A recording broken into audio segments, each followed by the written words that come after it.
Hello everyone, my name is Kevin Taylor and I'm from ScreenInvasion.com, and I was fortunate enough to get a sneak peek or an early viewing of Avengers 2 Age of Ultron. And I just wanted to give you guys a few of my thoughts on the movie. I will be giving some mild spoilers away, but nothing too crazy, so don't worry about it too much.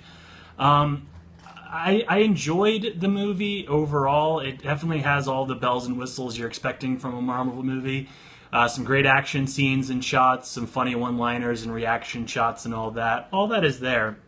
But I was left a little disappointed and wanting more from the movie in the sense that I thought for Avengers 2, this is a huge follow-up to the first movie, which was so good, it needed to be on a much bigger scale. And I think that was encapsulated by the villain, Ultron. Who I felt was more worthy of being, say, an Iron Man 4 villain as opposed to a Avengers 2 villain. And let me explain that. I did not know anything about Ultron coming into the movie. I didn't want to know anything about it. I kind of assumed, and maybe this was my error, assumed that he was a Thanos-like creature, or whatever you want to call it, all-powerful and had huge bearings on the world and all that stuff that we know of galaxies and Thor and all that stuff.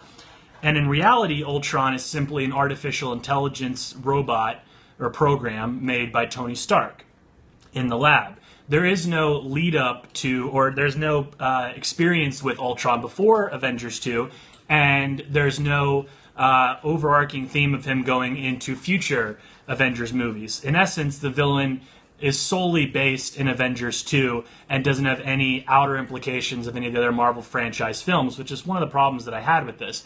Loki, in the first movie, wasn't the scariest of villains or the most badass of villains, but he made sense. He had previous experience in the Marvel Universe. Moving forward, he was established as being someone who's going to be around for a while. In the overarching theme of the Marvel franchise, that made sense. And overarching is kind of what I'm going for, this whole thing with the Marvel Universe. I just don't see how a lot of Avengers 2 fits into this.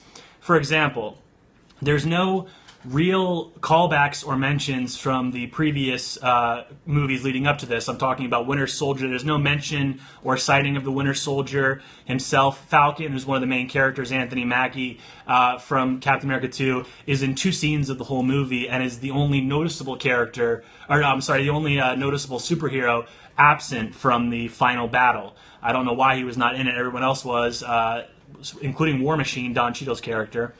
So I wish that there was more of him, and I guess my main complaint in general is that the movie just seems very isolated in itself and doesn't seem to be a big part of the Marvel franchise. There's no leading up to it, as I said, and it just seems like the last 2 minutes they said, okay, we have to get some moving forward to the next movie, so let's cram all this in real quick. But Ultron as a villain is born in this movie and dies in this movie, and I think that in the long run is going to be one of the more forgotten villains of the Marvel franchise, like Whiplash was for Iron Man 2, or I can't even think of the main villain's name in Thor 2, that kind of a character, which is a shame for Avengers 2, because this is supposed to be one of the most iconic sequels of all time, and it just seemed like it was a little small for what it should have been. Now, maybe that's just my expectations and not getting exactly what I thought I would get out of the movie. As I said, it's still entertaining. I still enjoyed it. I don't regret seeing it, of course, and I'm not saying it's a bad movie. I just left thinking that it should have been bigger, not only in itself with the villain and all of that on a grander scale, but it also doesn't seem like it fits very well in the cog. It's not a cog in the wheel of the Marvel Universe, which is so elaborate and been so well done. I fear that maybe it's in pushing forward to maybe some potential disappointments coming down the road. I'm not sure. We'll see. We'll see in Captain America 3, Civil War. So those are my thoughts on Age of Ultron. Let us know what you guys thought of the movie, if you think I'm onto something here with this, or if you just liked it. I know my wife, Crystal, she loved the movie. Everything that I didn't like about the movie, she said is what she actually liked about it, about how it had a beginning, middle, and end, which I can understand. I just felt that it should have been bigger and is not going to be remembered as one of the better movies in the Marvel franchise when all is said and done, which is a shame because it seemed there was so much hype surrounding it and coming into it. But I guess time will tell on that. I hope you guys enjoyed my thoughts on Age of Ultron, and let us know what you thought. Thanks, guys.